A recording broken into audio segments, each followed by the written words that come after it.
আজি মই বনাবলৈ লৈছোঁ চুঙাতীয়া মাংস।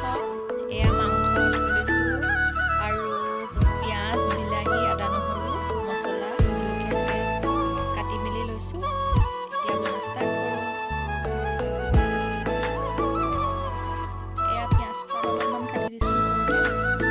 এতিয়া কাটি লোৱা বিলাহী